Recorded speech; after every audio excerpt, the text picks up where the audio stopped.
12편 1절에서 7절까지 말씀을 같이 봉독을 했고, 의인들이 나를 들으리이다 라고 하는 제목으로 우리 하나님의 말씀 증거하겠습니다. 우리 한국교회가 많은 어려움에 처해 있는 그 이유는, 그래서 사회의 어떤 골칫거리로다가 요즘에 많이 비판을 받는 그런 이유는 사실 말만 하기 때문에 그렇습니다. 기독교의 신앙은 근본적으로 성육신이죠. 성육신, 말씀이 육신이 된 신앙입니다. 그런데 어느덧 한국교회의 신앙은 말씀만 있고 육신이 없어졌어요. 그래서 형체가 없는 말은 유령일 뿐입니다. 형체가 없으니까 굉장히 거룩하고 신령한 것 같지만 결국 그 실체가 없기 때문에 자기가 원하는 대로 그냥 실체를 만들어서 퍼뜨리죠. 그 말은 뭐냐면 그냥 말만 난무하다는 뜻이에요. 복음은 성육신을 말하고 있는데 실제 기독교인의 삶은 탈육신을 지향을 합니다. 다른 말로 하자면 복음은 일상의 언어를 요구하는데 실제 기독교인들은 자신들의 언어, 그냥 우리들끼리만 알아듣는 그런 언어를 사용을 하죠. 우리가 대개 이제 언어라 그러죠. 우리들끼리만 알아듣는 그런 사인, 그런 언어들, 그런 것들을 서로 나누면 우리들끼리는 좋고, 그리고 이제 언어를 우리가 알아들으니까 자신들이 굉장히 특별한 존재처럼 느껴지는지는 몰라요. 하지만 결국 이것이 성육신이 되지 못하고 탈육신이 되는 그런 유령의 복음을 생산하고 만다는 것입니다. 자, 이런 것들을 마음에 품고서 오늘 말씀을 좀 마음속에 품기를 원해요. 우리가 그냥 말에서만 그치는 것이 아니라 하나님의 말씀이 우리의 육신이 되도록 하는 것이 무엇인지를 한번 생각을 해보죠. 본문은 마스길이라고 되어 있어요. 여러분 좀 좋은 성경 가지고 계신 분들은 거기에 막 표제 같은 거를 붙여놨을 텐데 마스길이라고 아마 붙어 있을 겁니다. 이 마스길이라고 하는 말은 잘 구성된 지혜의 시라고 하는 뜻이에요. 그리고 이것은 이제 기도시라고 이렇게 붙여져 있습니다. 아주 전형적인 탄식의 기도죠. 그리고 이제 다윗을 내세워서 기도를 구체화시키는 것을 볼 수가 있어요. 다윗이 사울의 칼날을 피해서 엔게디 동굴에 숨었을 때에 하나님께 드렸던 기도다라고 구체화시키고 있습니다. 여러분, 이렇게 뭔가 하나님의 말씀을 구체화시키는 것이 굉장히 중요하거든요. 왜냐하면 사람들의 상상을 자극시켜 줍니다. 구체화시키면은. 그리고 구체화시키기 때문에 그 하나님의 말씀을 자신들의 삶에도 이렇게 구체화시켜서 잘 적용을 할 수가 있습니다. 그래서 이 찬양을 다윗이 엔게디 동굴에서 정말로 사울에게 쫓겨서 정말로 힘든 그런 시절을 보낼 때 이 시를 갖다가 지어서 하나님께 올려드린 거야 라고 사람들이 그런 이야기를 들었을 때 그렇구나 상상을 하게 되죠. 얼마나 힘들었을까. 그리고 또 내가 그런 어려움에 처해 있을 때에 그래, 이 시를 가지고 내가 하나님께 기도하면 하나님께서 다윗을 구원해 주셨듯이 우리도 구원해 줄 거야, 나도 구원해 줄 거야, 그러한 소망을 더욱더 깊이 있게 가지게 된다는 것이죠. 오늘 말씀 보면 기도하는 자가 소리를 내어서 기도를 합니다. 2절에 보면은 이런 말이 있죠. 내가 지금 나의 원통함을 그 앞에 뭐 하는도다? 토로한다 라는 말이 나와요. 토로. 이게 영어로 보면은 pour out입니다. 이렇게 뭔가를 쏟아놓는 거예요. 그래서 이 말을 쓰는 우리가 히브리어를 잘 모르니까 이제 이 뜻이 잘 사실은 전달이 안 되는데, 히브리 성경을 보면은 이게 뭘 이야기하냐면 전제를 의미합니다. 전제. 우리가 여러 가지 제사의 종류가 있잖아요. 그 중에 전제라고 하는 것은 이렇게 부어서 드리는 제사를 이야기를 합니다. 그래서 기도하는 자가 소리를 내어가지고 이렇게 하나님께 막 기도하는 것은 마치 전제를 부어서 하나님 앞에 쏟아 놓는 것 같은 기도를 드린다는 뜻이에요. 그래서 지금 이 기도는 그냥 중언부언하는 그냥 기도가 아니라, 기도가 갑자기 전제, 즉 뭐냐면 예배의 의미를 담는 기도가 되었다는 거예요.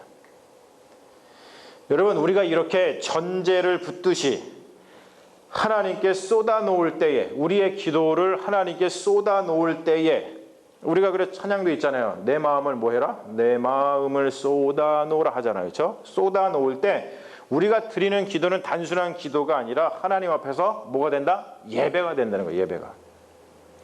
놀라운 기도입니다. 여러분, 기도할 때 그냥 조용히 기도하는 것이 아니라 오늘도 우리가 찬양하면서 통성기도 했습니다만 기도할 때 하나님 앞에 그냥 통성기도하면서 쏟아놓듯이 기도하는 것 자체를 상상을 하면서 주님, 내가 주님 앞에 쏟아놓듯이 전제를 드리듯이 기도하오니 주님 이 기도를 들어주시옵소서, 이런 간절한 마음을 담아서 기도하면 하나님께서 그 기도를 들어주신다는 거죠. 기도자의 절망이 굉장히 깊습니다. 3절에 보면 내 영이 내 속에서 상할 때라고 하는 말을, 상했다라는 말을 합니다. 여기서 상했다라는 말의 그 히브리어가 아타프라고 하는 것을 번역한 건데, 이 아타프라는 말은 뭐냐면 약해지다, 사라지다라는 뜻을 가지고 있어요. 그 말은 뭐냐면 기도자의 영, 그 기도자의 삶을 지탱해 줬던 어떤 스피릿, 용기, 어떤 열정, 이런 것들이 약해져서 점점점 사라졌다는 뜻이에요. 그만큼 절망이 없죠, 여러분. 사람은 몸이 힘들어서 죽지 않습니다. 몸이 힘들어서 죽지 않아요. 뭐 때문에 죽어요? 마음이 힘들어서 죽어요, 마음이. 용기와 열정이 사라지면 사람은 급격하게 약해집니다. 용기와 열정이 사라지면 우리의 몸은 급격하게 늙고 약해져요. 이런 절망 가운데 있으니까 정말로 스피릿이 다 없었어요. 더 이상 내 몸을, 내 삶을 지탱해 줄 수 없는 그런 상황에 이르렀습니다. 그래서 기도자가 이렇게 부르짖죠. 뭐라고 부르짖냐면, 주님, 오른쪽을 좀 살펴봐 주세요. 오른쪽을 살펴봐 주세요. 제가 지난주에도 말씀 전할 때 이거 약간 얘기했던 것 같은데, 유대인들에게 오른쪽은 굉장히 특별한 의미를 지니고 있다고 그랬어요. 기도자가요, 자신의 절망적인 상황을 돌보아 달라고 하나님께 호소하고 있습니다. 여러분 기억하세요? 오른쪽은 뭐라고 그랬어요? 법정에서 하나님께서 가난한 사람들을 변론하시기 위해서 서 계시는 자리입니다. 법정인 의미가 가지고 있다 그랬죠. 오른편에서 주님께서 나를 변론해 주신다, 변호해 주신다, 그런 뜻이에요. 지금 이 사람이 절망 가운데 빠져 있다는 것은 뭐냐면 마음이 너무나 가난해져 가지고 가난해지고 이게 어떻게 할 수가 없는 상황이죠. 가난한 자는 아무도 도와주지 않습니다. 스스로 도울 힘도 없고 도움을 청할 여력도 없어요.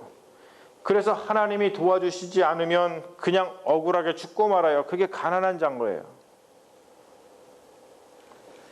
우리가 사실은 가난한 자 되는 것을 싫어하죠. 하지만 그렇기 때문에 가난한 자가 복이 있는 자예요. 왜요? 가난하면 하나님께서 함께 하시니까.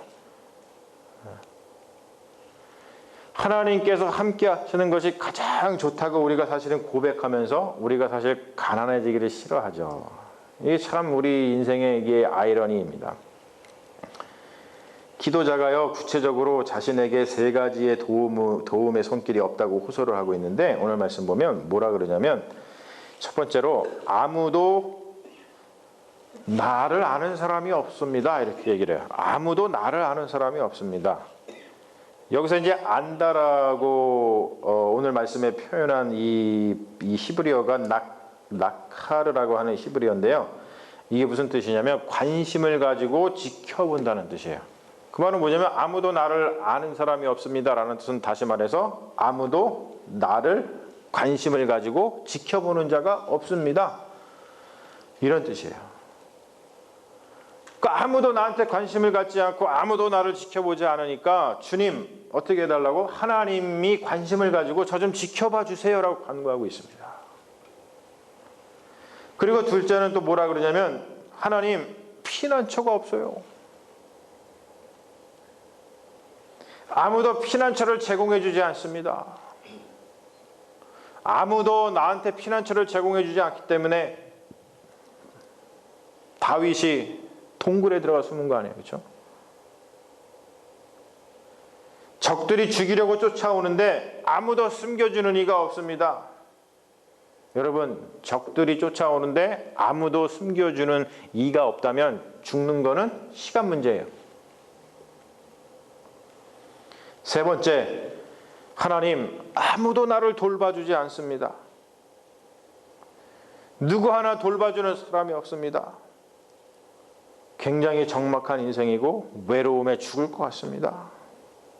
이렇게 지금 세 가지의 도움의 손길이 없다고 호소를 하고 있습니다. 그런데 오늘 말씀을 보십시오. 오늘 기도를 보세요.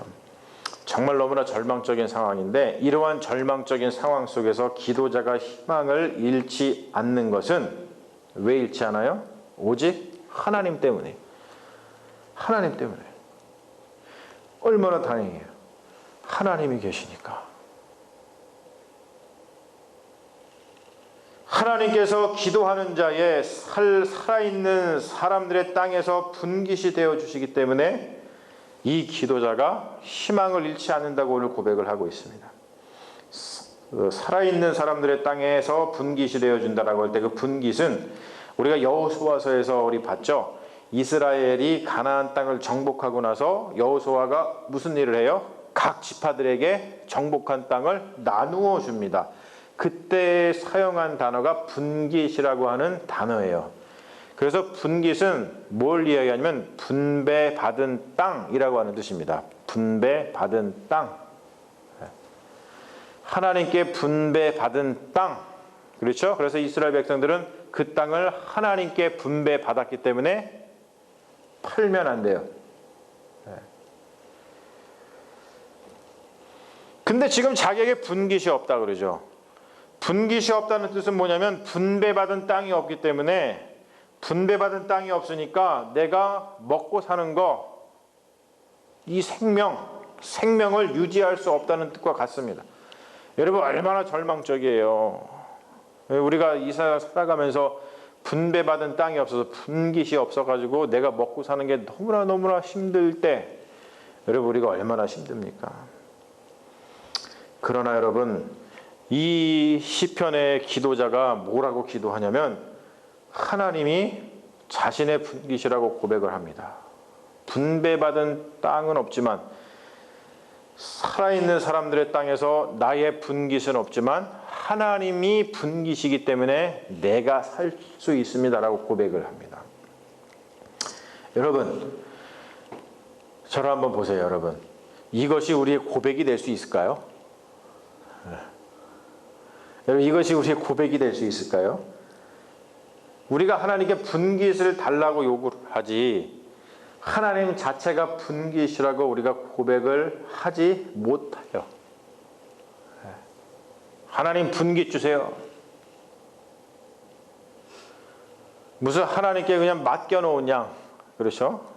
우리 자녀들이 우리한테 얘기하듯이 뭐 맡겨놨어 그냥. 맨날 뭐 10불 20불 달라고 그러고 뭐 좀 크면 100불 1000불 달라고 그러고 뭐 맡겨놨어요. 그렇게 우리가 하나님께 분깃을 요구하지만 하나님 자체가 분깃이라는 것을 우리가 고백하면서 살아갑니다. 이 세상의 삶은 마치 분깃을 차지하려고 혈안인 전쟁터와 같습니다. 우리의 일상이 여러분 그렇죠. 분깃을 차지하여서 생명을 보존하려고 우리가 얼마나 힘들고 어렵게 살아가고 있습니까? 그러한 모습을 스스로 돌아볼 때 우리의 모습이 정말로 괴물 같기도 하고 때로는 초라하기도 합니다. 그런데 여러분 우리가 하나님이 나의 분깃이라는 것을 고백할 수만 있다면 우리가 정말로 이 마음이 가난한 자, 정말로 가난한 자가 될 수 있다면 우리가 이 땅의 분깃을 막 쫓아가니라고 나 스스로가 때로는 괴물같이 느껴지고 초라해 보이는 것을 넘어서서 그냥 하나님이 나의 분깃이기 때문에 그거 하나만으로 우리가 만족할 수 있다면 우리의 인생이 선하고 아름다울 수 있지 않을까요? 저는 많은 이런 것들을 많이 생각을 합니다.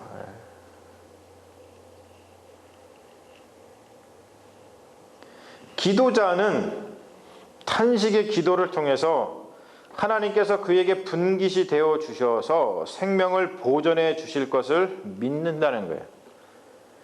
기도자는 구원의 확신을 가지고 있습니다.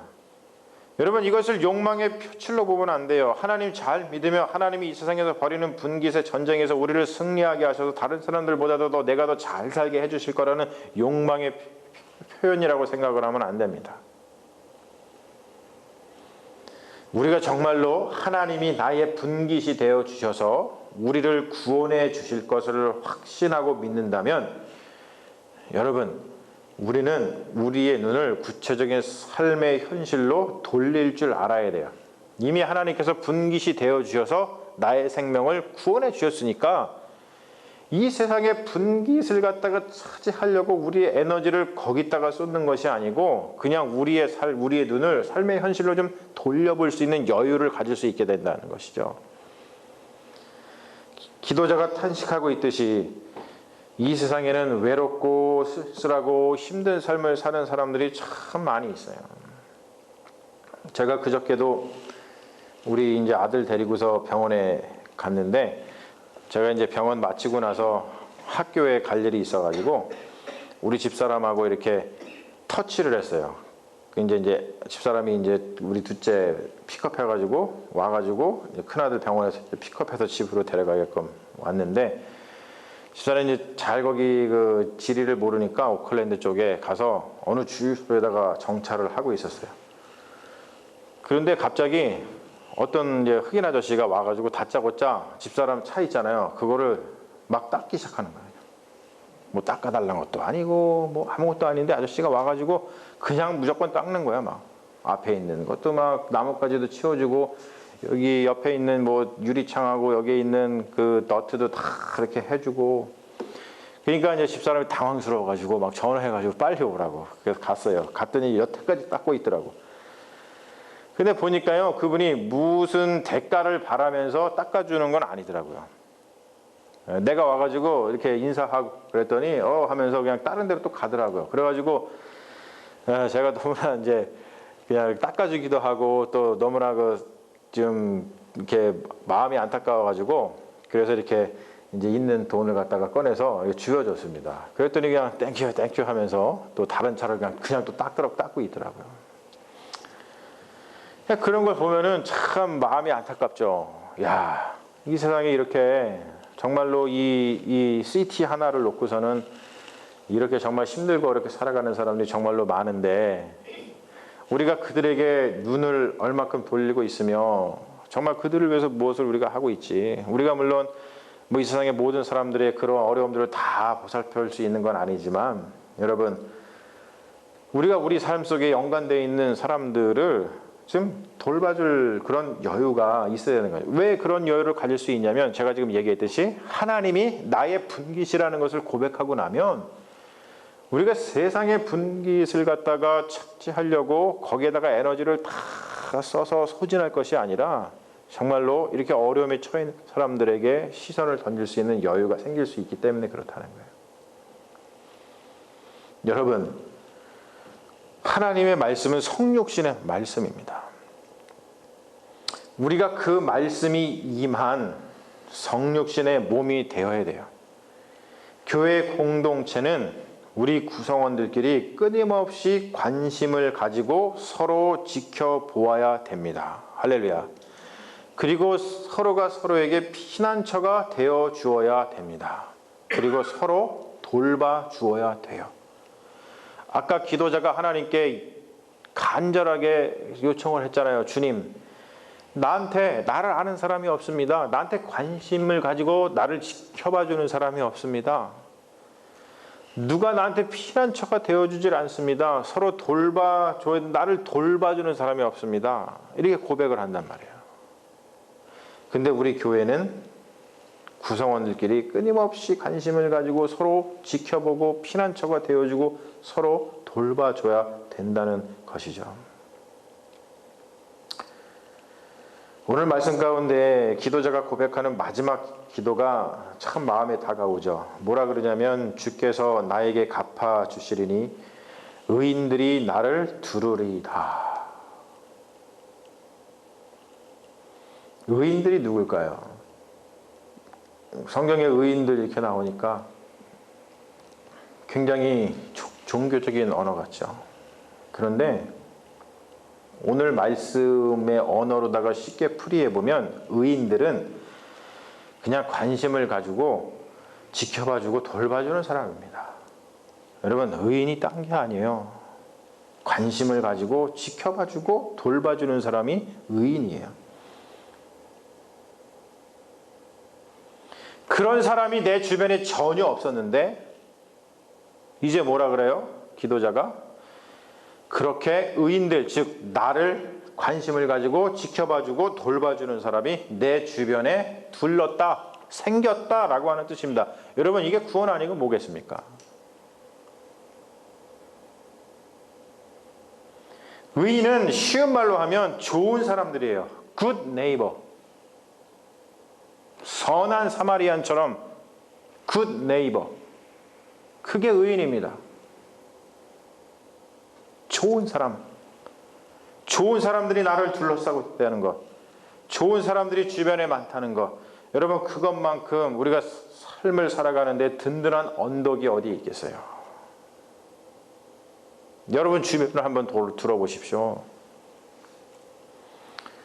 우리의 삶에 나를 이렇게 둘러주는 좋은 사람이 많이 생기기를 주님의 이름으로 축원합니다. 그리고 여러분, 무엇보다도 나 자신이 누군가에게 좋은 사람이 되어서 든든한 언덕이 되시기를 주님의 이름으로 축원합니다. 우리가 서로가 서로에게 좋은 사람이 되어줄 때에 그럴 때 우리의 삶은 감사와 찬양이 넘치는 복된 삶이 되지 않겠습니까? 제가 처음에 얘기했듯이 여러분, 우리가 기독교인들이 말만 해서 너무 말만 난무하죠. 말만 하지 말고 말씀이 육신이 된 성육신의 삶. 누군가에게 힘이 되어주고 누군가에게 좋은 사람이 그냥 되어주는 그런 성육신의 삶을 사는 믿음의 자녀들이 다 되시기를 주님의 이름으로 축원합니다. 아멘. 우리 잠시 기도하겠습니다. 주님, 우리가 기도할 때에 주님 앞에 전제를 붙듯 토로하며 기도합니다. 그렇게 할 때 우리의 기도가 예배로 승화될 줄로 믿습니다. 오른쪽을 자꾸만 쳐다보게 되는 우리의 연약한 인생을 기억하옵소서. 우리의 인생은 외롭고 쓸쓸하고 힘듭니다. 주님께서 우리의 오른쪽에서 분깃이 되어 주시지 않으면 우리는 마음이 상하여 죽을지 모릅니다. 주님, 우리의 분깃이 되어 주옵소서. 절망에 빠진 우리에게 힘이 되어 주시고 피난처가 되어 주셔서 구원받은 거룩한 자가 되어 우리를 둘러싼 좋은 사람들과 함께 주님께 감사와 찬양을 드리게 하옵소서. 주님께서 우리의 분깃이 되어 우리를 구원해 주심을 믿고 말씀이 육신이 된 성육신의 삶을 살게 하셔서 상한 영혼들에게 좋은 사람, 힘이 되어주는 사람이 되게 하여 주옵소서. 예수님의 이름으로 기도합니다. 아멘.